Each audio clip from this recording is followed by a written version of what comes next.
Good evening, ladies and gentlemen, and welcome to the Upsurge Contenders League. We are here for week one of the summer split with our first game of the split going to be Classic Esports versus Reprise. I am Joe Helmite Silva, joined here tonight by Jack Goferino Capone, and it's a fresh start for everybody, and let's hope this is going to be a good starting game for this split.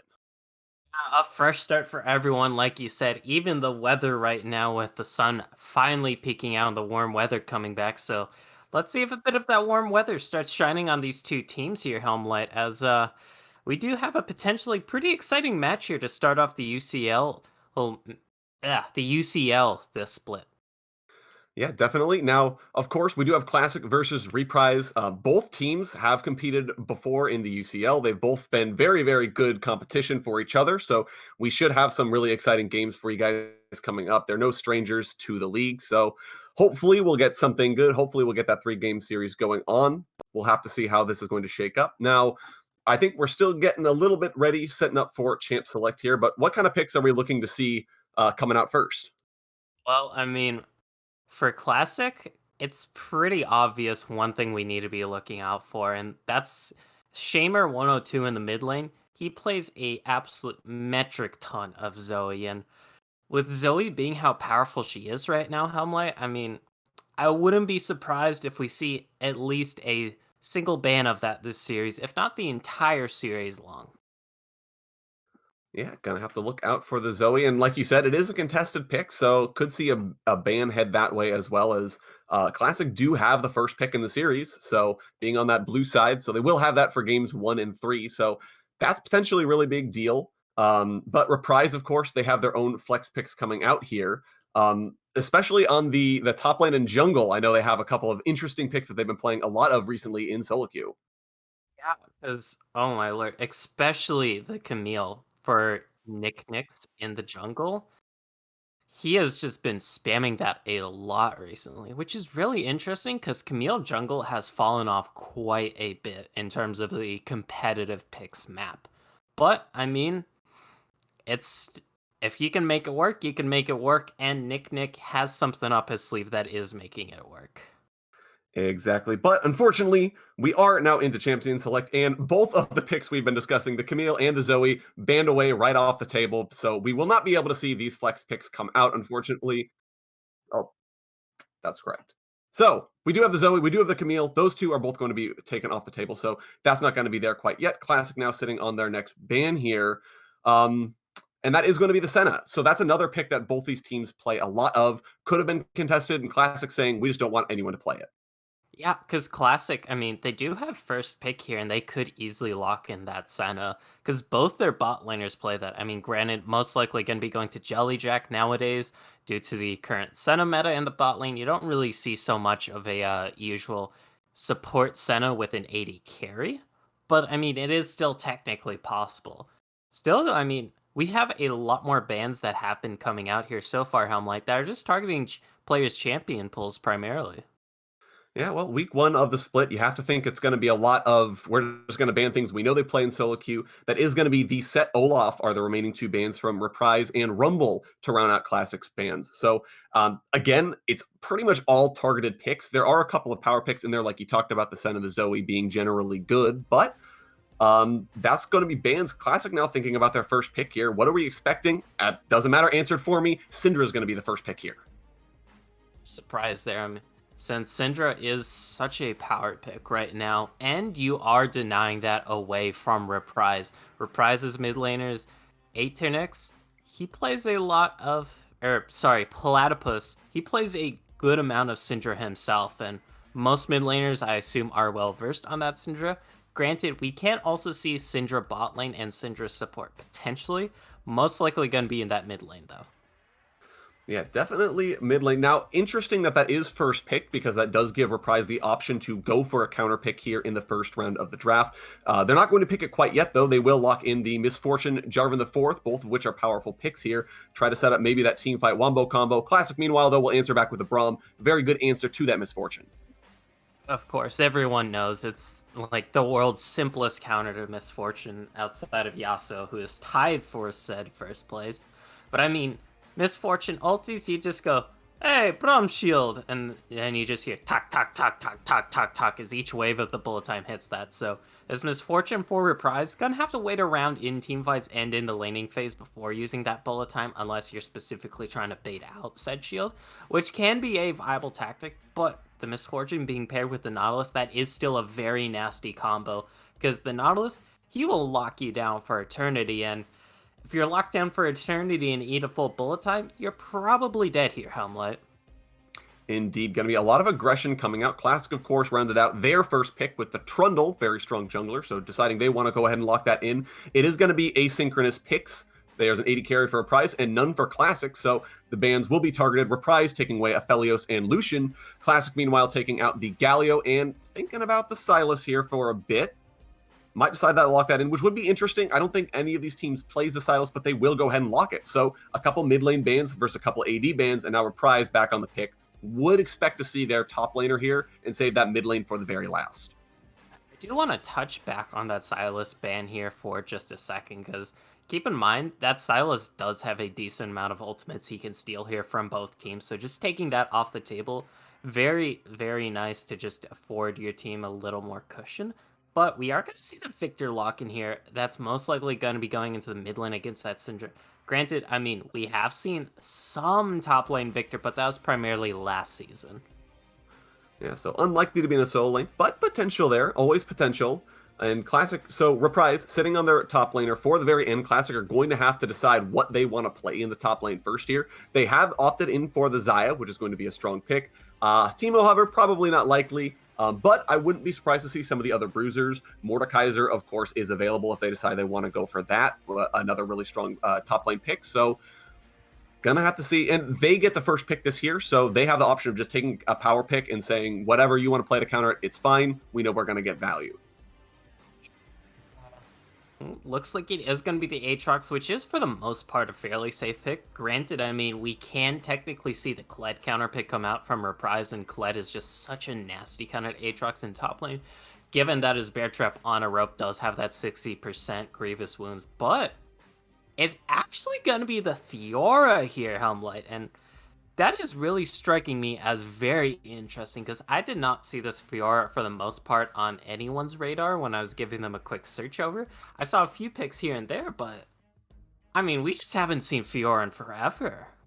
Yeah, it has been a long time since the Grand Duelist has been picked up, but she is going to be Reprise's counter pick here for the top lane. Thinking about it on paper, though, I don't think this is that bad. You have Riposte to try and block out some of the really telegraphed knockups. You have the ability to maybe duel the Aatrox, especially if you can get an early Executioner's Calling. Will have to be piloted very, very well. The other problem this is going to have for Reprise is it means that they are locking themselves into a split push composition. Fiora, she can only really team fight if she snowballs like a monster, and that can definitely happen. She does have the tools to do that despite her weak early game. She just has such a high outplay potential that you can make losing matchups still be technically winning matchups. That's not to say that Aatrox is a losing matchup for Fiora, like you mentioned earlier. You can very easily repulse any of the Qs from Aatrox, not to mention the Hellish Chains. But we'll have to see, because both these top laners, if either one of them gets ahead, they might just have way too much sustain for the other to deal with. Yeah, so a nice edge matchup there in the top lane. I would expect to see a decent amount of jungle pressure there, as the ability for either of these two bot lanes to fight with each other is fairly low. Jellyjack on the Xayah and Sunbay on the Braum don't really have the ability, short of Braum jumping to a minion up front and trying to start landing those concussive blows. And Project Panda can certainly play far enough back, use the Nautilus in order to tank up. So the bot lane, maybe we're thinking a little bit more safe, a little bit less aggressive. So where are we thinking that Chorps and Eternix are going to be trying to exert their pressure on the map? There are a lot of options, because we talked a lot about the top lane, and I even touched on it myself, where if one of them snowballs, it might really tip this, especially the Fiora here for Reprise. If I mean, Nick Nix is able to snowball heavily on that Fiora, that can just be a huge win con for the Reprise lineup, because we all know how nasty of a split pusher Fiora is, especially after all the buffs she's just received in the past year or two to help bump her up a little. But, I mean, if that Fiora pick falls flat on its face, it is very easily abusable and doesn't really bring a lot to the team outside of a weak split push. But, I mean, you can also make the argument here for mid lane too, Helmlight, because we all know how much a snowballing Syndra can hurt, and we all know how much a Victor can hurt if he's allowed to scale up. So lots of dangers in the solo lanes, of course. We'll have to see how it does play out. Stay tuned to your browser. We will be right back. We're taking a quick intermission before we get in the game. But before we go, we have a quick word from our sponsor, Sector 6. Started with a vision of quality, a vision of uniformity.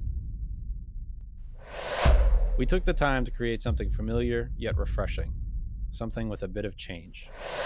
Designed to fit any brand's unique vision.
Welcome back, ladies and gentlemen. We are here on the Rift for Game 1 of Classic Esports versus Reprise. We do, of course, have Classic Esports over here on the blue side. Elcan up in the top lane, Chorps in the jungle, Shamer in mid lane, Jelly Jack at AD carry, and Sunbay his support.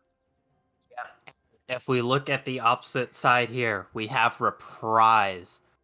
Nicknix in the top lane, Aeternix in the jungle, Platypus in the mid lane, and then, of course, in the bot lane, we have Project Panda and Swiggly Andy. Sorry for that tiny little hiccup there. I thought we might see a little bit of action because Swiggly Andy was getting a little too swanky there. But we're going to spot him out as nothing is going to come of this level 1, besides a very standard 5-man fan here. Yeah, the stack in the bush. Thought for a second there that Classic might try for something, but they opted against it. Instead, just going to play safe. Maybe they were expecting something to come out instead, but Swiggly Andy saying, I'm good with just standing in bushes here at the start of the game.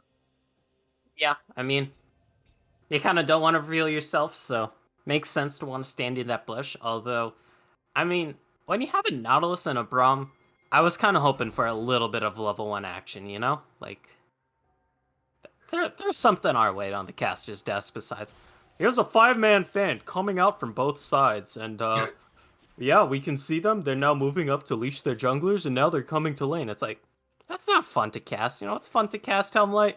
Oh man, they're going in for a 5-man invade. That's 3 flashes blown. The ignite goes down. But that's usually not the case. Not so much. Don't see it quite a bit, especially week 1. I got to think both these teams, they have been here before, but you still got to think maybe a little bit of nerves, a little bit of trying to be safe, just make sure they're not giving over their very first game of the new season. As Nicknix and Elcan, they go really, really aggressively on each other. Nicknix actually, he gets the riposte back onto the Vital. Elcan flashed, actually. So that's going to be a Summer Spell advantage already here, gained for a prize. And that's absolutely huge, because like I was mentioning in the Champions Select here, is that Fiora, even though she does have a kind of weak early game, I mean, you can work around it, especially if you're able to get those vital procs like Nicknix was able to there. And that was a huge level 1 trait, getting out his enemy's flash, and this Aatrox is going to be fairly vulnerable if any ganks from Aeternix do come up his way. You know, speaking of ganks, Chorps was actually there on the top side, looking to maybe intervene with Nicknix as he aggressed onto Elcan, but at the end of the day, he pulled off and has not even cleared his second buff. He will only just now be getting to that after a recall went through. So that gives Eternix a little bit more time. He's going for the full clear, and he's gonna be ahead of Chorps at the end of the day when all's said and done. And, that is going to be rather nice for Aeternix here, since he will, of course, have that advantage when he does back, and probably be able to finish off his Smite upgrade once he does so. But it does mean that there is technically that window right now where Chorps does have an item advantage over Aeternix. Even if it is only those boosts, they can help you out in combat. Not to mention Aeternix, there is going to be that period in time where he will have to back in. Chorps might be able to get a gank going. Speaking of getting ganks going, yeah, here we go. Platypus in the mid lane. He's going to get stunned up, and he is going to go down. Nothing they can do. That is going to get handed over to Chorps.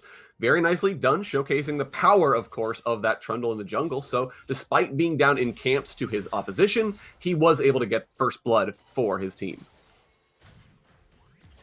for sure, and that's pretty damn huge. Granted, Kinkshamer not able to pick up that kill, which is going to be a bit of an unfortunate circumstance for himself in the mid lane, since you want that Syndra snowballing, but still, I mean, Shamer gonna be getting ahead on the Syndra either way, not to mention Chorps getting that early kill is gonna make him one hell of a duelist.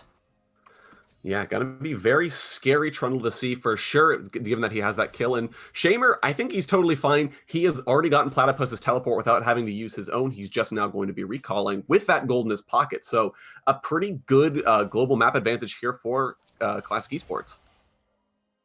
And, I mean, granted though, Nicknix, he's probably not going to be using that teleport to participate in a lot of fights. It's mostly just there for the split push potential, and if there is, of course, that Baron fight late in the game, you don't really want to be a man down for that. I mean, still, though, it does open up that global advantage, which is always very welcome here. And Reprise, we'll have to see how they decide to use this.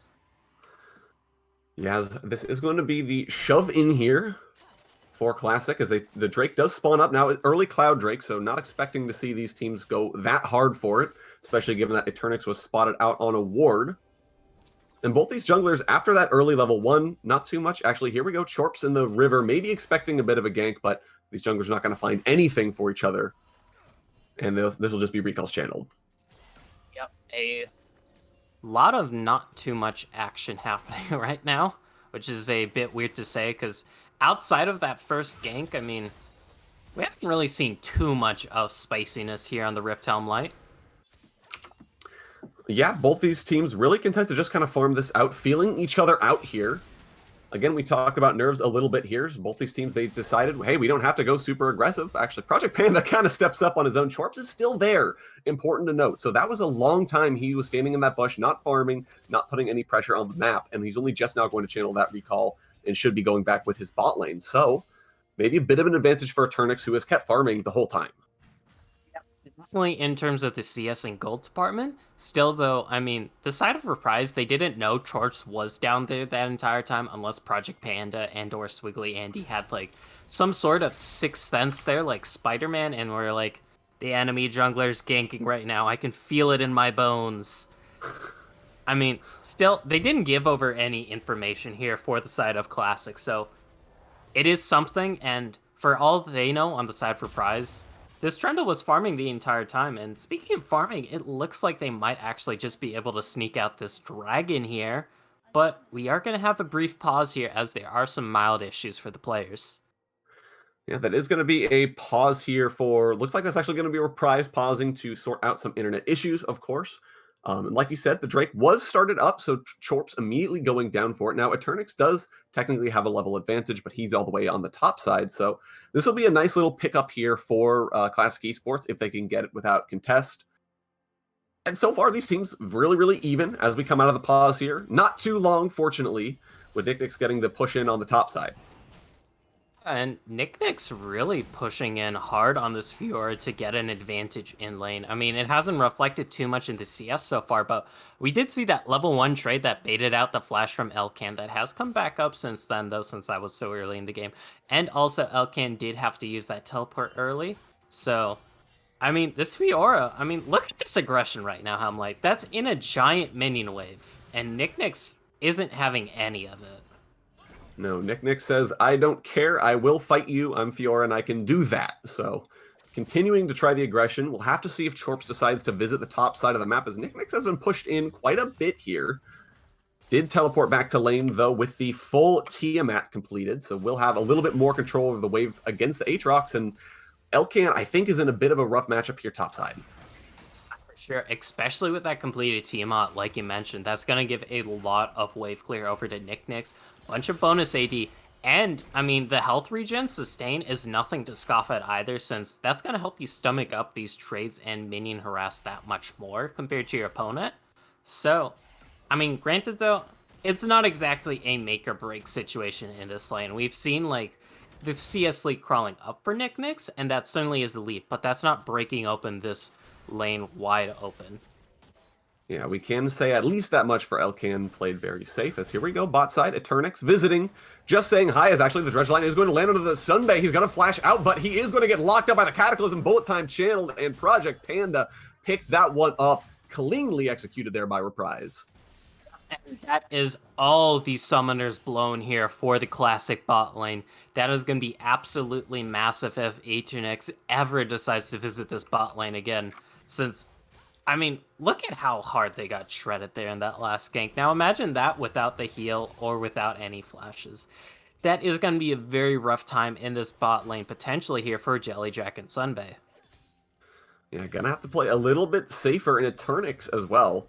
Picking up the assist gold on that one. Interesting to note as well, he is the Bammy Cinder, and will use that pressure to go and steal away the red buff from Chorps. So, Reprise so far have been able to respond pretty well to the to getting first blooded there by Classic.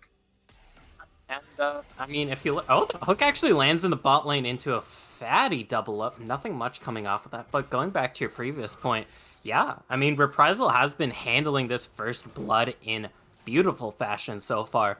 It looks like they might be looking for that Rift Herald too, but there's also the fact that in all the lanes except for mid, which is basically even, they are having a CS lead, which is very important. Yeah, trying to keep the farm up here. Chorp's going to spot that ward out and clean it. We haven't talked a lot about the mid lane here. Did want to highlight a couple interesting things. We do obviously have the last chapter here first for the Syndra, but sitting on the Dark Seal as well. Did get that early assist, so maybe thinking could snowball the lane, but so far that hasn't panned out. We'll have to keep an eye on it as we go forward. Meanwhile, Platypus, he's sitting on that early Negatron cloak. So we'll be trying, Null Magic Mantle, whichever of the two cloaks you want to wear. But either way, could be an early Mercury's Treads to try and deal with the Syndra. Chorps visits the mid lane, finishes off that ward. And again, teams just go straight back to farming after a little bit of aggression. Yeah, not too much surprise. I mean, both these sides, they do have picks that can scale up fairly well. Like, if you look at the Aatrox, he scales decently well. You look at Thor, she scales like a monster. We all know that. Then the Victor, of course, scales pretty well. And then the Xayah scales pretty well. So both sides, they're kind of like, they're fairly chill with just agreeing and handshaking to the farm game here. And well, then question for you, Gopherino, is which team scales better? Because that's the team that we're going to have to be watching to really be playing safe and who wants this game to go late if they can help it. I feel like if we get to Giga-like game here, I am going to give it to Classic since they are able to fight those 5 versus 5s much better. And even though Nicknix, he's going to scale like a monster. Thing is, it is kind of very hard to play around a split pusher on your team. Like, even the best teams in the world can have trouble with that sometimes. Oh, Chorps, he's caught out here. Chorps went for the blue buff steal. He is going to get knocked up. He's going to pop the subjugate immediately. Flashes into the bush. He was trying for the play, but it was warded. Looked like a 100 IQ play. Instead was a 0 IQ play. And Eternix goes down as bolt time is channeled, but it's blocked up by Sunbay. Putting up that shield like we talked about, and now Platypus, he's trying to make the play continue to happen, but takes a lot of damage there. Does get the kill there with the Chaos Storm. Eternix taken very, very low. King Chamber flashes in for the Braum passive, finishes it off with one more Dark Sphere, but he is now going to go down. Project Panda has finally finished it off there. 2-for-1 trade in favor of Reprise. Yeah, and good lord, that was a lot. I mean, 3 for 2 overall if we include Chorps and Squiggly Andy going down in that trade too. I mean, either way, Reprise coming out on top, and even though they had the first blood happen against them, they've been biting back at the heels of Classic ever since. If you look at the score lines though, 2-0 and 2 on this Misfortune, that's a scary prospect. And a kill picked up for this Victor, that's also a scary prospect here, Helmlight. Yeah, going to be very scary to deal with indeed. And Chorps maybe feeling himself a little bit too much. He did get the first blood, maybe thinking, I can walk in and steal this. Gets caught out and goes down. Now, that wasn't punished. The Drake is alive just now. And Platypus is in base. He's sitting on teleport, but we could see a fight here. Of course, it's Infernal Drake, so these teams want to go. Eternix looking actually teleport here, channeled. Squiggly Andy, he is going to be trying to run away here. Immediately World Ender pop from Elkane. He's going to get the knock up onto Squiggly Andy, who's still running Eternix as well. He gets the flag and drag out of the root. Takes the winner's bite on the backside here, but he has not gone down, and the Scatter of the Weak stun is not going to land. So that's going to be a lot of cooldowns expended right at the start of the fight. No Aatrox teleport to speak of. And now the Drake is started up. Reprise, thinking they may not want to try and press for this. They will back off to their lanes. Just give Nicknix time to farm. Nick not teleporting down for that, it does mean it's going to help him further extend his lead in the top lane, which is scary. But, I mean, since Eternix had to get out of there and skedaddle with that very low health bar of his, they couldn't really contest the dragon on the side of Reprisal. So now we have 2 buffs already stacked up here for Classic side, and we are going to have the Mountain Soul this game. Yeah, so looking at a little bit more durability for all the frontliners on these teams. Now, importantly, though, the teleport from Elkane to the bottom side of the map means that Nicknix is just going to kill that tower for first tower blood. There's nothing you can do if you leave lane against a Fiora. Your tower dies. So, at the very least, Reprise did get something back in exchange for the Drake. Is first tower and solo first tower at that for this Fiora, who is able to pick up all 5 plates as well before they expired. So if we take a quick look at the gold lead here, that is 1,600 gold already separating these 2 top laners just from CS differential in that first tower alone. That is going to hurt a lot on this Fiora, who might just become a huge win con for the side for Reprisal. Yeah, Reprise definitely, they're putting a lot of their eggs into the Fiora basket. Now Nicknix has gone to the bottom side of the map just to hold it as the rotation comes up for this Herald.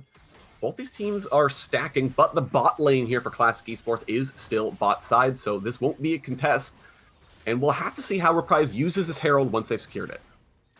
Because, I mean, they already did get that first tower, but there are still other towers on the Rift, of course. It just means that this Rift Herald won't, of course, have that meaty punch of getting that first tower.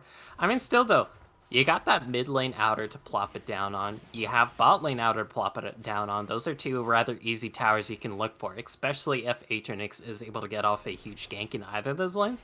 Or, I mean, you could drop it top lane with Nicknix, and he might just be able to push to inhibitor with it. Granted, I'm not saying that's a extremely likely case in the top lane, but I am saying it is a possibility.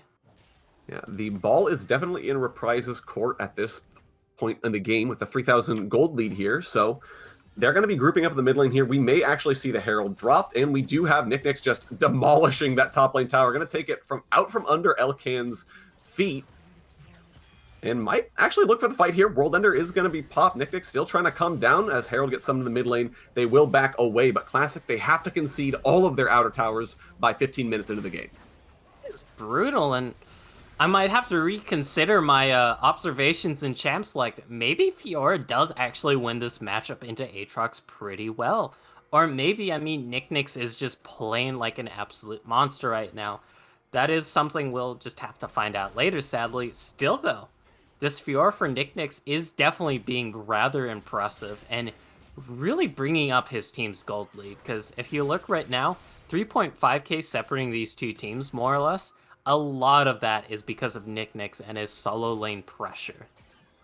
Yeah, definitely really counting on the Fiora to carry, but the easy towers are down. Classic Esports are sitting on those inners still, and that's where we're really going to have to watch Nicknix exert his pressure on the map and exert the side lane dominance in order to continue to make plays happen, because like we talked about, Fiora, not great in team fights. Elkan, meanwhile, has a lot of pressure. Still, though, if Elkan is decently far behind, that's not to say he's, like, massively behind or he's just hard lost lane. But, I mean, Nicknix, he's just been out-farming him, out-pushing him, and just, like, out-trading him every step of the way. And that is not going to bode potentially well for Elkan when it comes to team fights, because he hasn't been able to participate in any team fights here, despite teleporting down for that dragon fight. Wasn't able to pick up anything for that besides helping his team secure the dragon, which, don't get me wrong, that's good, especially for the whole team here. It's just, in terms of solo, Elkan would have really liked to get a little bit of kill participation gold from that teleport. Ooh, Platypus. Definitely looking for it, as here we go, setting up for the Drake. Platypus will be pushing Chorps off of it, but still a decent amount of time here before the Drake spawns up. They will just be trying to get vision, trying to take away the plants if they can. And you can definitely tell Reprise, they don't want to give this up and let Classic Esports go to Soul Point.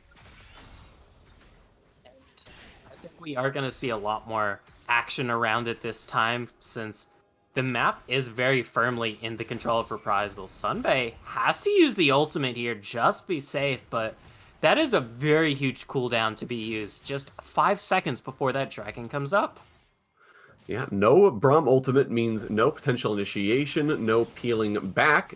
Drake's going to be started up immediately. Now, Nicknix is still topside. They're both top laners sitting on their teleport, but this is going to be just a concession here from Classic Esports. They know they can't deal with it without bringing in Elkan. That's going to yield another tower, so an easy pickup now. The Mountains Drake claimed for Reprise. And Classic Esports are increasingly looking like they're up against a wall here in this game. I mean, they started off like fire with those 2 dragons in that first blood, but it looks like they've just been a little outclassed in all the lanes here, and jungle somewhat to an extent. And granted, though, there hasn't technically been a lot of action that's happened this game. Only 7 kills, 19 minutes in. I mean, that's not like the lowest, but it is definitely a little low for this point of the game. And it kind of just speaks to how macro-oriented I feel this game is going to be, what with Nicknix this far ahead on the Fiora. I mean, a Fiora who's massively ahead doesn't really teamfight. She usually just split pushes and draws out pressure, and that doesn't exactly cause many kills unless the Fiora decides to fight. You aren't going to see those huge team fights break out, so to speak. So maybe it is just a case of that. Maybe it is a case of just neither of these teams wanting to go too risky in this week number 1. Who knows? Yeah, trying to play it safe, and more importantly, taking the high-value plays that they know they can secure. If we haven't seen a lot of Drake fights because both teams have kind of realized, hey, we can't contest that. There's no reason to be there, which is very refreshing to see after some of my solo queue games where teams just want to go for kills. But important to note, we are approaching the 20-minute mark. Baron will be on the table here, and as expected, Nicknix is in the bottom lane trying to draw pressure away from that side. Because I mean, he's already garnered a 200 gold bounty purely from CS differential. That's a hook, though, on Here the we go, top jungler. lane. Shorps is taking the damage here. He does get the subjugate off. He's going to flash away, but Cataclysm is there. Eternix is trying to finish off the kill. Bullet time over the backside. Now Nicknix is getting 2v1. He can't get that last vital, and that's going to be a shutdown for Elcan, who desperately needs that gold. 1-for-1 traded across the map. Yeah, but that's a 1-for-1 trade in the favor. Oh my god, that's a huge stun, and Platypus. And he's going to live! Platypus! He walks out. Shamer thought he had the damage, but he didn't quite get it. And that's a tilter if I've ever seen one. Yeah, Shamer has got to be feeling a lot of shame right now, no pun intended. Still, though, that is rather unfortunate because you do lose that tower, and it does make that trade go in the favor of Reprisal. Astronix going to be able to steal the blue buff out under the noses of Shamer and Sunbay there, thanks to the smite. Still, though, I mean, that's the objective lead still going over to the side of Reprisal, even though they did lose that huge shutdown from their top laner. Yeah, definitely. They're feeling pretty good about that play. They were able to take out the top inner tower as well, thanks to the sort of 1-3-1 pressure we have coming out from Reprise. So they're feeling very good about themselves for sure. And this is just going to be Nicknix going back down towards the bottom side of the map to try and keep Elcan there as long as he can. And I would expect to see Reprise starting to set up the vision around Baron and starting to maybe threaten it, draw that teleport away from the Aatrox. Yeah, if it doesn't have teleport and your Fiora does, that is always a massive thing here. But, I mean, that's something we're not going to see here for a little bit, potentially, Helmlight, because that's probably going to be a few minutes down the road, because first Nicknix has to get out that teleport, and then they have to do that whole Baron sing-song and dance once again to then force the 5 versus 4. Yeah, but will be important to see where the solo laners here go. We actually have a bit of a swap here as Nicknix goes top and Platypus goes down towards the bottom side. They're both still sitting on their teleports, of course, so it doesn't really matter. But we're going to have to see the vision games played back and forth. Right now, there is a couple of wards there for Classic Esports, so they'll know if the Baron is attempted. And they're just trying to slow this game down, I think, to really stall it and get some more gold on their side. Try and get to the point where the gold lead doesn't matter. We're already at the point where it doesn't matter too much. It is a semi-noticeable lead, don't get me wrong, but this isn't a game blowout lead that will just completely swamp any chances of Classic from coming back into this game. So they definitely do have a chance. Jellyjack and Sunbay gonna get slowed by the Make It Rain there, but nothing else coming of it. Yeah, and this is going to be the skirmish around the Drake again. This is going to continue to be a Reprise. They were content with giving up the first 2, but they really want to make sure they don't fall down onto Soul Point, so the vision will be getting dropped. And Nicknix, he's putting the pressure top lane. So the stage is set here very well for a Reprise, and they'll have to see how they can execute once the Drake actually does come alive, as we do have the 4-man stack here from both teams. And one thing to keep in mind is that, I mean, look at Nicknix in that top lane. It is a ticking time bomb. That is a inhibitor turret that is open right now. So Elcan, I feel like he can't be the first man to go in unless he's really confident his team will win here. Because otherwise, you're just going to possibly lose an inhibitor, as it looks like a fight might start here. Yeah, here we go. Bullet time going to come across the divide, but this is going to be Chorps getting the smite down, and now Sunbay, he's trying to peel off on the backside here. Actually, Elcan goes down the top side. A really, really close fight. Great scatter of the week is going to force the flash out of Eternix and Project Panda, as Platypus is trying to finish this one off. He will take the kill onto the Xayah, and now teleport from Nicknix here. He's going to be able to go on to Shamer, who's running for his life, but there's nowhere you can go. The ace is going to be started and secured by Nicknix. And Reprise, they get everything, but they don't get the Drake. Still, though, 5 for 2, and all you lose for it is a single dragon. That is worth it, because look at this map movement right now. They're eyeing up that Baron like it is a snack, and this Worm is not much longer for this world. And the only downside to this play is that it is technically on Soul Point here for the side of Classic. Yeah, so not where you really wanted to be if you are Reprise, but you're going to be plenty happy with the Drake. Actually, teleport came down from Elcan here, who's going to be contesting the Baron. It's not very fast. Eternix is going to take the damage. He's not going to quite die, though. Looking for maybe the flag and drag over the wall, but he's staying in it. Now Nicknix is going to be the subject of aggression. He backs off, as here comes another teleport from Shamer trying to get in. The Baron has not fully reset.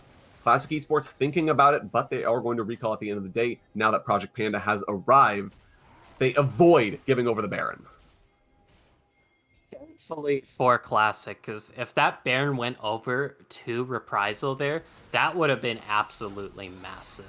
Squiggly has to be a little careful here, as the stun does land and another juice. Oh, they're going to go all the way underneath the tower for him. He is able to survive thanks to that stone plate and flash. Bullet time, of course, blocked out by the Unbreakable from Brahmin. Classic Esports, they're looking to try and get something on the backside here, trying to take a tower, but it's going to be answered. Reprise are going to cling to what they've got.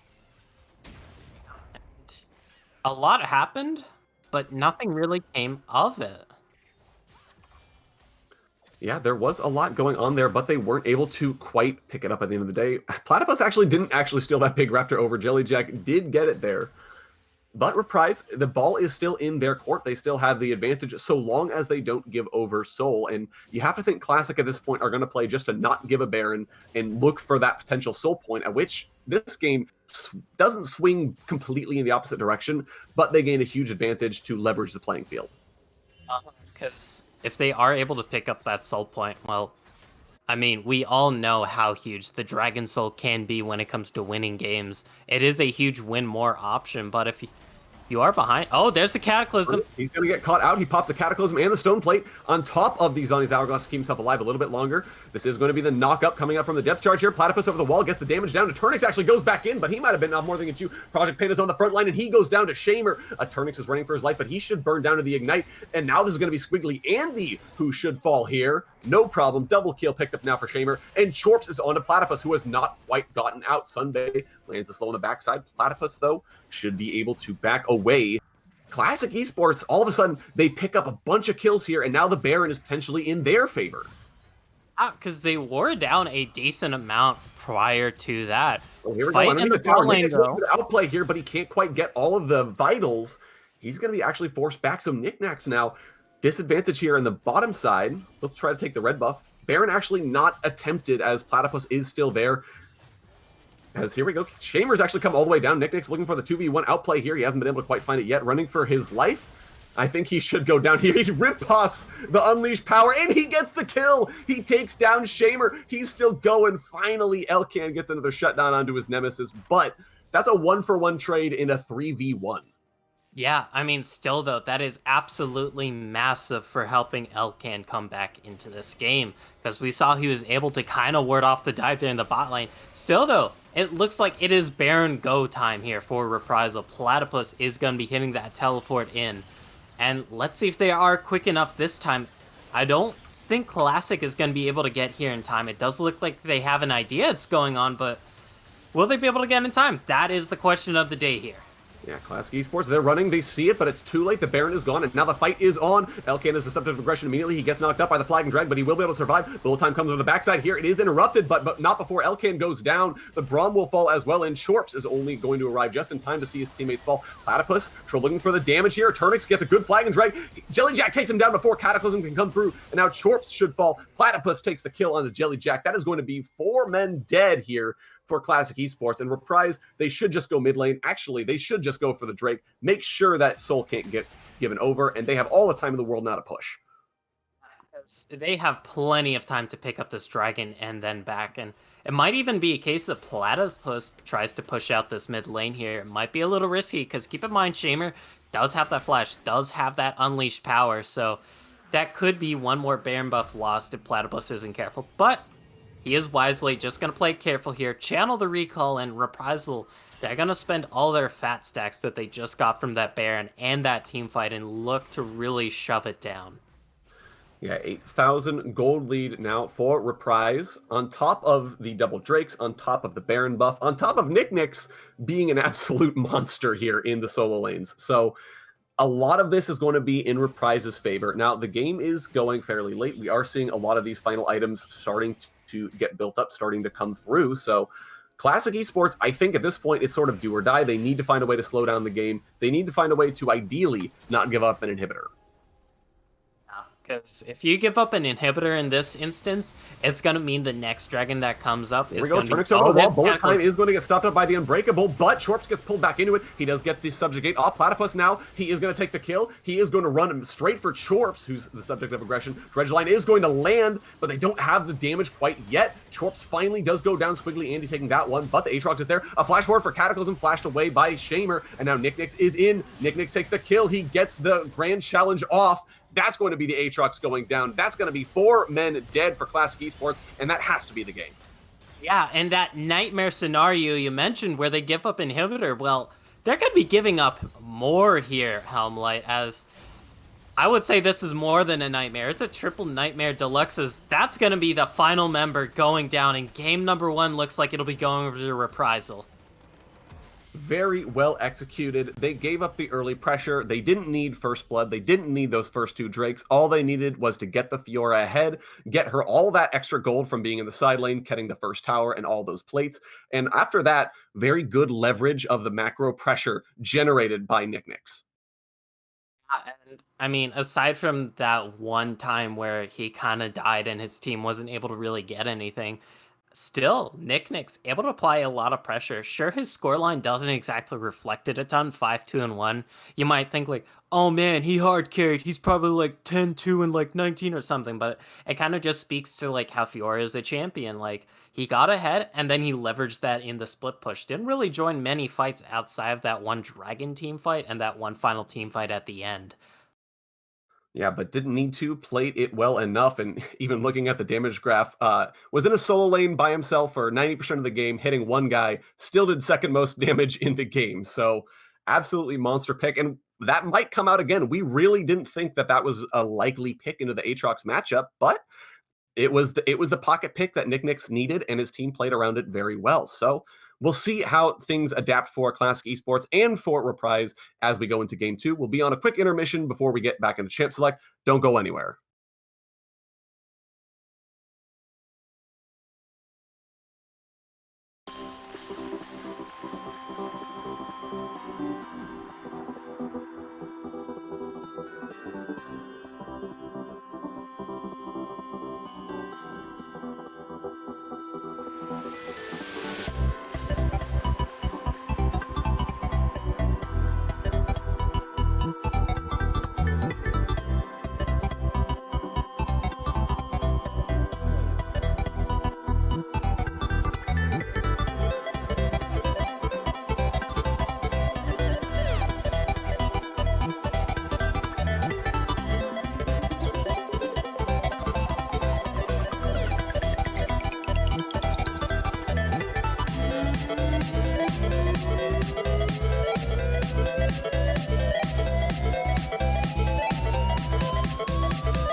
Welcome back, ladies and gentlemen. We are getting ready for Game 2 of the Upsurge Contenders League match between Classic Esports and Reprise. Reprise, of course, turned out very, very nicely in Game 1 of the split of the match, of course. They were able to leverage the macro pressure generated by Nicknix's Fiora and really dominate the map. And we're going to have to see some adjustments now for Classic Esports. They're now on the red side, so they'll have the option to get the counter picks down this time around. And they'll also be able to potentially ban away some troublesome picks. What kind of adjustments are we expecting to see?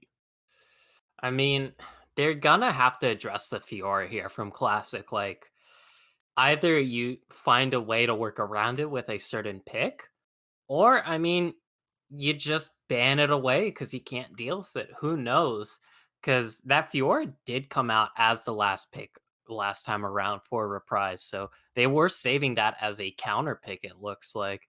So maybe this time, since you have the counter pick, Classic can work it themselves and just abuse said Fiora or not even have to worry about said Fiora, since if it is relegated to a counter pick here for Reprise, I mean, you won't have to technically worry about it here for Classic.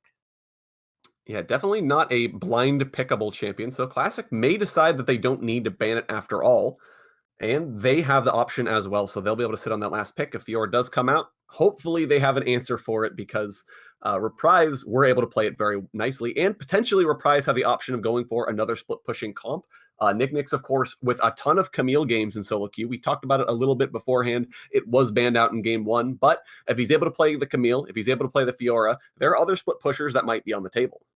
Yeah, because there are just so many split pushes that are available for picking up in that top lane. Granted, though, Camille was a huge one, and Fiora, nowhere near the amount of games we've seen the Camille come out for here for Nicknix. So, I mean, we're probably still going to see that Camille banned here from the caster desk, but that Fiora, I do feel like it's a little iffy, because if you look at Nicknix's ranked history, he actually hasn't really had the best of luck so far on that Fiora with that roughly 33% win rate. Kind of unfortunate, but hey, he made it really work last game, so maybe those were just unfortunate matches. Yeah, might have just been unlucky, as we are going to be hopping into draft here very shortly, waiting on the first couple of bans to come through. And I would expect a lot of solo lane possibilities here for both of these teams, as there are a lot of things I think that are very strong power picks. And of course, the Zoe is going to be hovered here again. It is going to get banned out. There's no way they're going to try and let Shamer play that. Yeah, no way. I mean, when you have someone with 150 games on a champion and their next highest is less than half that, you probably don't let it through. Like, I don't know. Unless it's like a person who has like 200 games on a champion that they just somehow keep losing and doing terrible on. But let's be honest, that's usually not the case here, as we see the Camille ban come out once again to no one's surprise here. Yeah, making sure Nick's trying to force him off of his comfort picks. And of course, that means that it's going to be answered by the set ban, as Elcan plays a decent amount of that champion, as well as the Aatrox. Now, Elcan did have a couple of Kennen games in his most recent ranked games, so that might be an option if you're trying to just ignore the lane entirely. If Fiora or something is picked by Reprise, that might be the pick. And instead, actually, Classic, they're going to ban the Cinder as well. So lots of targeted bans here at Platypus. Sorry. Oh no, it was Platypus. So trying to target that, make sure that he can't play a comfort pick. Yeah, I mean, no surprise. We saw what came out from the Syndra last game. It did have pretty decent pressure. And Classic, they probably don't want to be giving that one over to Reprise and let them take their turn with that Syndra, because that Syndra was a first pick last game, if I'm not mistaken. Still, though, other than that, most of the bans here, mostly the same as we round off the draft bans with that Rumble and with that Olaf. Yeah, so again, not a lot changing in the draft so far, but of course, Reprise, they are on the blue side. They'll have the first pick this time around. I wouldn't expect a solo lane to come out first, but the Senna made it through, was not banned out, and Reprise will say, thank you very much. We will take that. Most likely for Squiggly Andy. Yep, that was my first thought when I saw these bans here, Hellmite, because I mean, that Senna was banned last game for a reason and instantly locked in, but it looks like Classic had a plan for this with the instant Kog'Maw Lulu lock-in. That is going to be very interesting in the bot lane to see what the Senna is paired up with, since if you take like a Tom Kench into that Kog'Maw Lulu lane, you're just going to get absolutely brutalized, I feel. Yeah, and that is a classic bot lane matchup. Lulu Cog is some dark forbidden technology from long years ago, but Classic saying we're going to bring this back out, go for the scaling, and that way we saw how slow the teams played in game one. If the game is a similar speed and a similar length, Classic will have a guaranteed scaling advantage with the Kog'Maw, unless Reprise want to answer it with something that scales equally well. They elect to not even bother going for it. They will lock in the Jarvan the Fourth for the jungle, of course, and the Ornn as well for the top lane, saying, we're just going to make sure we've got a solid pick. Yep, just two rock-solid picks here for Reprise, just going with the tried and true. Jarvan, we saw what happened last game. He's been a staple pick for these past few patches in competitive. Not exactly super S+ tier, have to first pick it every game or get Giga Smurfed on. Just a all-around solid guy. Then, of course, I mean, we all know how much work Ornn has been putting in recently. Even with all the nerfs, like, he just puts in so much work in the top lane. Yeah, well, giving your team a 5,000 gold lead for free by existing is pretty good. It does help match the hyperscaling of the Kog'Maw. It's going to be answered by a Renekton, so Classic hoping to maybe bully the Ornn out of the lane. And actually, the Fiora is still banned, so Classic saying, well, you might still want to play the Ornn someplace else, maybe flex him into the jungle, the Jarvan the Force support, something crazy. So we're just going to ban out the Fiora, no worries. Reprise answers the Trundle, and now Classic thinking about the Jax, but I don't know if I like these bans here from Classic. Yeah, I mean, they're really scared of Nick. The Fiora ban I can understand with what Orca put in last game, and that Ornn can technically be flexed, but pouring out two bans here against a pick that has likely already been locked in, I don't know, that just kind of reeks of fear for me from the Classic roster here, because there are a lot of other things you could have banned here, like maybe take out some potential bot lane picks, or maybe even target that mid lane. Yeah, they had their options. They chose not to go with them. Reprise, meanwhile, they do take out picks that are going to counter their potential strategy here. The Trundle off the table here for Classic, as is the Kassadin. So Classic now, Balls is back in their court. Would expect it to be a jungler pick, and the Elise will be locked in. So another high-pressure early game jungler sitting on that mid lane pick for the very end. Reprise now, they're looking for potentially AD carry, potentially support, and their own mid laner. And Diana is on the table. I believe Platypus has actually played a decent amount of that recently. I believe so, too. Like, he's played a lot of it, but there's the Vladimir lock-in, and I'm not entirely sure where this is going, so we'll have to see the final pick here from Reprise before I make any clear assertions, because it can technically be mid lane Vladimir, it can be top lane Vladimir, but we also have that Ornn in the mix, so who knows? I do want to point back to the Elise, though, since, I mean, we all know where that's going. We all know the Elise Renekton combo, and that can be absolutely massive for this top lane here, Hellmite, since, I mean, it was a little rough going last game for the top laner, or Elcan, who was able to get some help in the end, but maybe with this earlier pressure from the Elise Renekton combo, maybe that's what he'll need for success. Yeah, now Reprise looks like they are going to be shifting some things around. That's likely an Ornn support with potentially Urgot top lane and Vladimir in the mid lane would be my initial guess, but a lot of very strong solo picks to try and counter the aggression that'll be coming out of the Renekton Elise combo. Finally going to be rounded out by Classic saying, we'll take the victor this time around. That's going to be our counter pick. So really, really interesting draft here, especially from Reprise, who found a way to nonetheless get Nick back on a pressure top laner, on a carry top laner. Yeah, because that Urgot, it is going to be able to survive the Renekton at least somewhat thanks to the charge. That's by no means a certain way out. It's not like a flash by any stretch of the word. But compared to the Ornn, you will have a little bit more wiggle room with that dash compared to the rather slow charge of the Ornn. I mean, it is a little bit of apples to oranges, I feel. Still, though, the Urgot does bring a lot more carry potential, what with that Gatling gun and the shotgun legs. Yeah, now Nicknix, though, will not be able to push in with impunity like he did in the last game. We saw him almost underneath Elcan's tower at like 3 minutes into the game going for that level 1 trade. Not really an option, because if Chorps is even remotely close to top lane, you're just going to die. That's a Renekton, that's an Elise, you're going to take too much damage. So Nicknix potentially not with the insane split pushing pressure like we saw in the last game, despite the strength of the pick. And so that leaves Eternix in an interesting bind here. Does he stay top lane, or is he maybe going to babysit the bottom lane and keep Jellyjack from scaling on the Kog'Maw?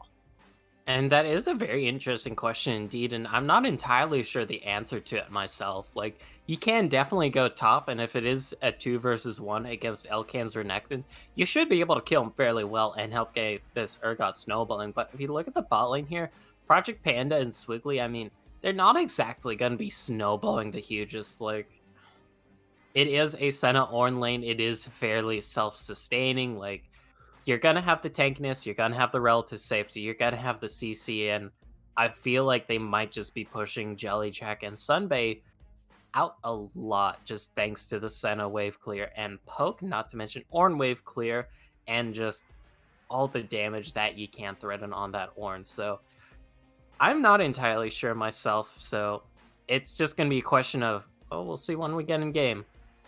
Of course. And now you did bring up the Senna Ornn just real quick before we hop into the loading screen. Now, this is not exactly the most aggressive lane matchup, and it's into the Kog'Maw Lulu. Do they have a chance to shut down the Kog'Maw early? It is going to be a little hard, I feel, because as soon as Swiggly Andy goes in with that Ornn, that's an instant polymorph, and what can you really do from there? Yeah, going to be difficult, but we are going to be hopping into our brief intermission. But before we go, we do want to talk to you guys real quick about Kono keyboards. If you're looking to take your game to the next level, it all starts with your peripherals. From keyboards to keycaps, mice, and more, our friends at Kono have got you covered. Kono works with the world's best designers, inventors, and makers to bring you some of the best gaming peripherals around. They've also been huge supporters of us here at Upsurge and have made generous contributions to our prize pools. If you need to find a new keyboard, check out the Hexgears X1 RGB low-profile Bluetooth mechanical keyboard. You can use the discount code UpsurgeGG for 7% off your first order. For more information, head over to kono.store to check out all they have to offer. While you're checking that out, we'll be loading into the game. Don't go anywhere, because we'll be right back.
Welcome back, ladies and gentlemen. We are here in the Rift for Game 2 of Classic Esports versus Reprise. We have swapped sides, and Classic Esports playing a classic Lulucog bottom lane here and looking to get back into this series with a win. Yeah, because they would be able to take it to game number 3 if they do take a W here. But, I mean, that is a bit of a tall order potentially after what we saw last game. Yeah, especially with Reprise, they were able to execute that side lane pressure. We've talked so much about it, especially on Nicknicks, but the comps are very different this time around. You don't have something like the Fiora that just outduels everybody in the game. You have actually a really scary top lane duo here for Classic with the Elise and the Renekton. So the question is going to be, how does Reprise change their play style around in this game? It's kind of hard for me to call right now, Helmite, because if you look at the draft here from Reprisal, like, have you ever seen anything like this? It's an interesting comp. I do think they were being a little over clever with their draft, but they still ended up with a lot of power picks here in the solo lanes especially. They were able to conceal their top lane pick to the very end. It's interesting, as you might say.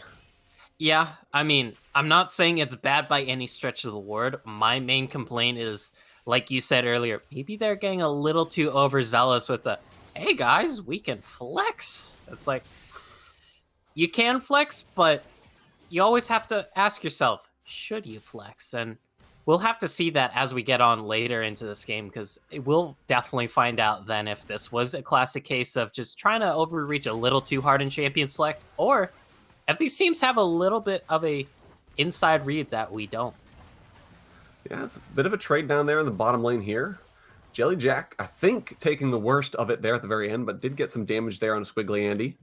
And I think a lot of the attention here is going to be there on Jellyjack and Sunbay and how well they're able to either survive or thrive in the bottom lane, because that is the late game for Classic Esports, and I think they're looking to go the distance again. Yeah, and I mean, they definitely can on Kog'Maw Lulu. Like, everybody knows how obnoxious that can be. There's a reason why when people say Kog'Maw, people think, oh yeah, Lulu. Like, the two just go together so well. Like, I mean, it's like peanut butter and jelly. Yeah, it's actually, here we go. Squiggly Andy, he goes all the way in, but Project Panda was not ready to trade back, so takes the worst of the trade, and here we go, topside. Elise Renekton has shown up. The stun train is in. Etheric's trying to save his top laner, though, but he does go down. First blood picked up for Torps. Now teleport actually channeled here.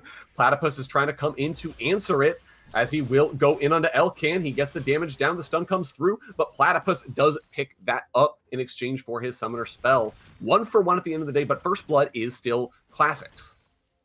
Yep, and that is very huge. Sure, Elcan isn't able to pick it up, but we saw the potency of the Elise Renekton combo there, and had it not been for Platypus teleporting in and then just using that extra movement speed from that one rune, that might have just been a clean 1-0.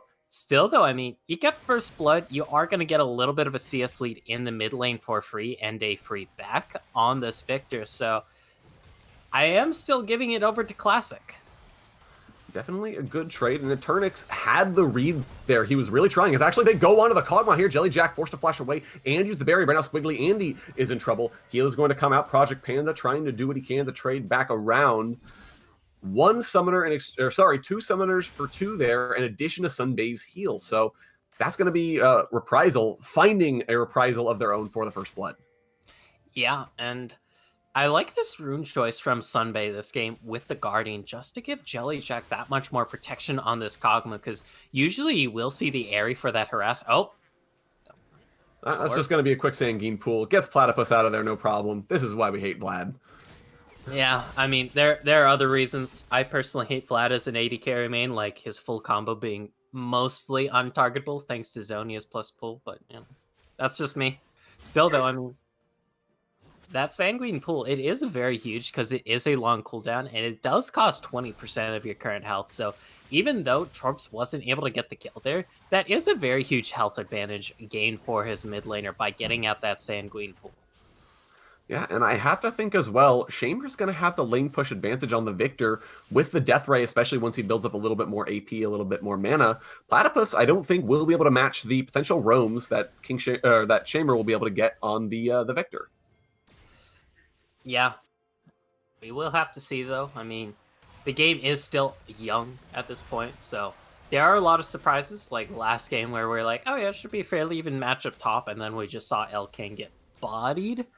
That's not to like say anything bad about him as a player. Don't get me wrong, Elkan paid that well. It's just Nicknix was just kind of one step ahead of him in the book. Yeah, definitely tough to deal with the Fiora as Shamer continues to get the push in here on the mid lane. The game is slowed down yet again, but this time around, like we were kind of talking about, I think we are going to favor Classic in the sort of scaling matchup, especially with how the Victor's been able to get ahead. Yep, and it's going to be very massive. Granted, though, Platypus, he is level 6 now, so he can start looking for those all-ins on this Vladimir and really start propelling himself forward in this lane. Because Vladimir has so much Deceptive Burst if he has that Q charged up, if he has the ultimate ready.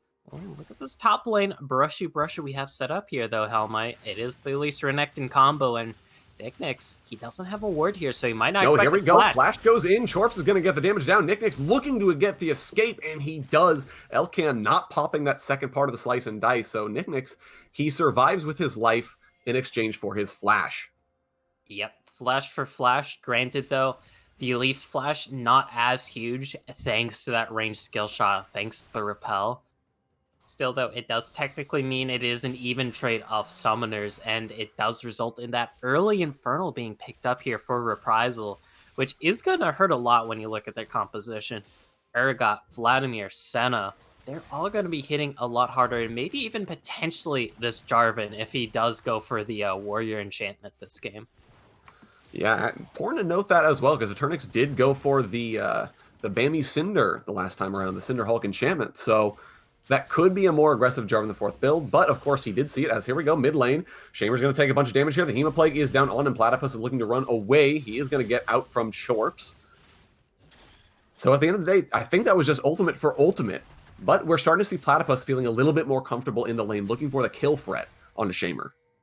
Yep, and that phase rush doing a lot for Platypus on this Vladimir right now, because that slow resistance, it is going to be very crucial for these all-ins when he has to run through a gravity field. But also we saw in that case too, where he's just trying to run away from a gank. Didn't have to use flash. All-in the bot lane. Yeah, Jellyjack taking a bunch of damage. Again, pops the barrier. That is going to be the W landing. As here comes the ultimate. Project Panda takes him with the Dawning Shadow. Jellyjack goes down, misses out on that big wave. And that's going to be Reprise finding an answer here in the bot lane. As here we go, Eternix is going to be in Sunbay. Good flash in order to try and stay alive, but there's nowhere he can go. Eternix dunks him with the ultimate. Squiggly Andy forced to flash away to not die to tower, but the pressure is there for Reprise in the bot lane. Yeah, 2 kills picked up for the bot side of Reprisal. I mean, granted, one of said kills did go to Ardenix, but you're still getting 2 kills worth of participation there. Top lane, all in. And a Dominus pop from Elkan, but he can't quite find the pressure as Nicknix is underneath his tower, and you still don't want to fight an Urgot there when he's got his own ultimate. So a bit of I think a wasted cooldown, but Chorps is there, looking potentially for a dive on Nicknix, but he's going to go ahead and take the fight with the Elise. He gets the flip back, he's getting the damage through, has not popped Fear Beyond Death just yet, waiting for the repel to come back down. Chorps dodges out on the ultimate, and now Nicknix is taking the worst of the trade. He has to walk away. Elkan picks up plates. That was just playing with fire from Chorps, though. Like, if you die there and give up that solo kill to Nicknix, that is going to screw over your top lane heavily. Thankfully, he does win the gamble here on the Elise pick and is able to get out with his life and let his top laner get a CS lead and get the tower plate lead as well. We take a quick look at the gold here. It should be a noticeable gold lead. And yeah, 1,000 gold separating these 2 top laners. And Chorps, you can thank him for a decent chunk of that. Yeah, has definitely been playing the Renekton Elise, and it has not been answered very well so far from Reprise. Eternix was there at the very early gank that the Elise tried to set up, but wasn't able to stop his top lane from going down. Now Nicknix forced out a lane, giving up more plates, 20 CS back, and Blade of the Rune King almost completed for Elkan. You have to think this is not going to be a top lane that Nicknix will win this game. Yeah, but I mean, if you look at it, the cards are kind of stacked against him, but look at what Classic is having to give up for this. The CS differential between the junglers right now, pretty huge. Oh, Atrix, he's gonna find Shame. Yeah, Eternix found Shamers. Here comes the Ornhorn over the back here. Eternix looking for it. The Cataclysm, but he's actually going to juke out on Call of the Forge God. The W is going to land. Platypus takes the kill, and now he's got the Hemoplague on the Chorps, who repels to the plant in order to get himself to safety. Squiggly Andy looking for the play, but he can't quite get it. Elkin is actually teleported down to join the fight. We might continue to see it as top laners have joined. Project Panda now on the backside here. Elkin looking to try and train on Vladimir. He's forced to flash away. Nicknix again doesn't get the hop back. This is going to be a front-to-back team fight here. Jellyjack trading back the best he can. Squiggly Andy, he's taken very, very low. An ultimate has landed from Nicknix. They're trying to get the damage down onto him, but they won't quite get the execute. There it is. Platypus picks up the killing spree now. Elise goes down. Jellyjack goes down. Dawning Shadow not even needed. A double kill for Eternix. 4 for nothing in favor of Reprise. Holy moly. 5 for nothing, actually, because Kingshamer fell fairly early in that fight, and Reprisal just playing that team fight so beautifully, Hellmite. Like, I don't have words to describe the beauty I just saw. Put it up next to the Mona Lisa in Paris, for all I know. That's how much of a work of art it was. Still, though, just a bunch of kills and not much in terms of objectives picked up afterwards. So it is just going to be a pure gold pickup.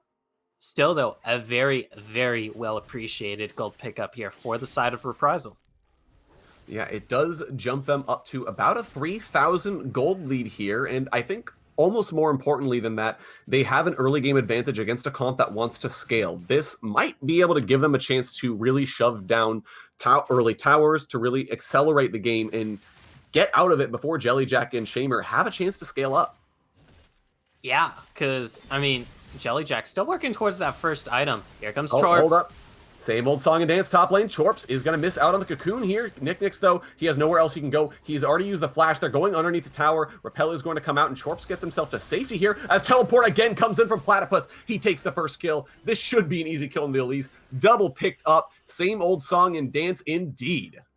Oh, no. And this Vladimir is now 5-0-2. Like, oh my. I feel bad for whoever's going to be taking this upcoming Hemoplague on the side of Classic. Like, Yeah, there's no one who's going to survive that. No one. Not even with a Lulu ultimate. Now, the 80 carry main in you is very tilted at the Vladimir being fed, but Reprise has to be very happy with a 5-0 Vlad. Yeah, and look at this potential dive being set up bot lane. After that dragon was grabbed, Atrix looking this bot lane. The Ornhorn is available. The Dawning Shadow is not, but that is going to be a potential root landing. Oh, Shamer top lane here. He's going to try and cover. Nicknix taking the damage. Chorps is there, and that is going to be an easy kill. Shamer picks that one up, but here comes Ornhorn. Here comes Eternix. They get the knockup. They get the dunk. They're trying to get Jellyjack, and he does go down. Eternix should fall, though, no problem. Project Panda, what? Flashes in and dives to a Cathian surprise. He knew that was going to happen. It wasn't a surprise, but he goes down. He donates a double kill over to Jellyjack. And at the end of the day, there is no push to come through. That could have been first tower, and it wasn't. Project Panda, I'm sorry, but what was that? Like, that was an avoidable death. And instead you just kind of like, you know what? Let's make my charitable donation this year. Maybe it's for a tax deductible, who knows? But in the end, like you said, it doesn't result in that bot lane tower falling.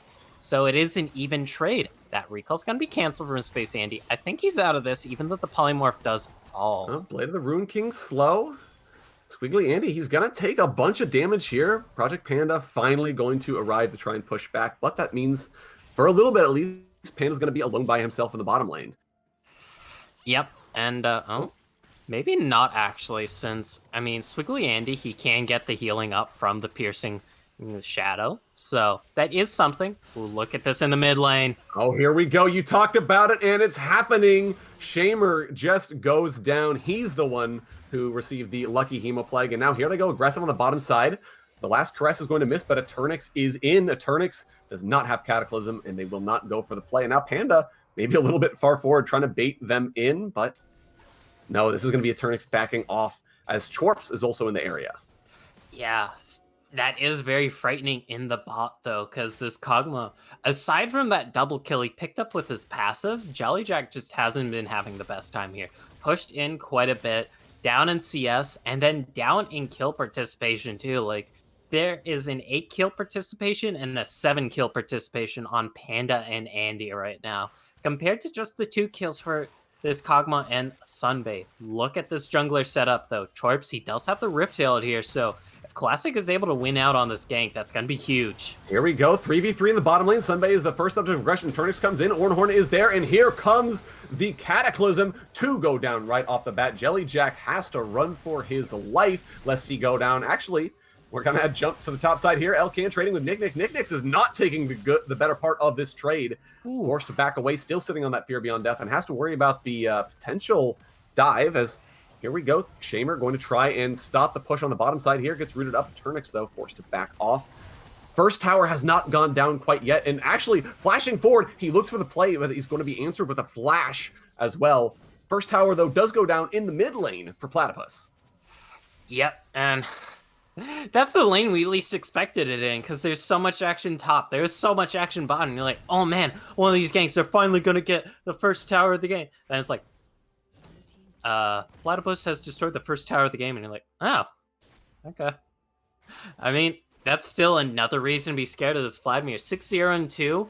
Sure, he's down 12 CS, but I mean, there's 5 kills separating these two mid laners and a first tower. Like, I think that 12 CS differential, make that 13, is the least of Platypus's worries right now.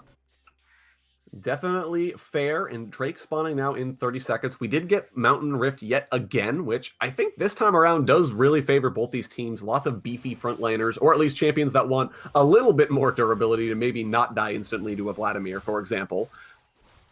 But yeah, we'll have to, both these teams, I would expect to start moving in that direction, getting the vision down. Right now, Classic Esports favored maybe a little bit in that regard. Yeah, I would definitely say that Classic Esports, they do have a little bit of favor right now, thanks to all their members being around in the area towards that mid lane and can easily rotate down. Whereas, I mean, if you look at Reprisal, they do have a few members in base who just backed and had to spend some gold. But look at where that gold is going, specifically in Platypus. He has a Rabadon's death cap 17 minutes into the game. I'm going to quickly check his AP if there's nothing really happening. 369 ability power on this Vladimir. Like, he is going to hit like a truck. Yeah, absolutely. As Herald is dropped in the mid lane here, but the rest of the team for Classic wasn't able to go for the Drake while Reprise were dealing with it. So a bit of macro pressure lost at the end of the day. And here we go. These teams are stacking up. Now, important to note, Elcan has walked down. Nicknix is still top lane, sitting on his teleport, so we'll be a little later to the fight than usual. But Drake is going to be started up here, I believe, for Reprise. And there's going to be no answer. They're just going to rotate back towards the top side of the map, conceding the Drake and putting Reprise on soul point here.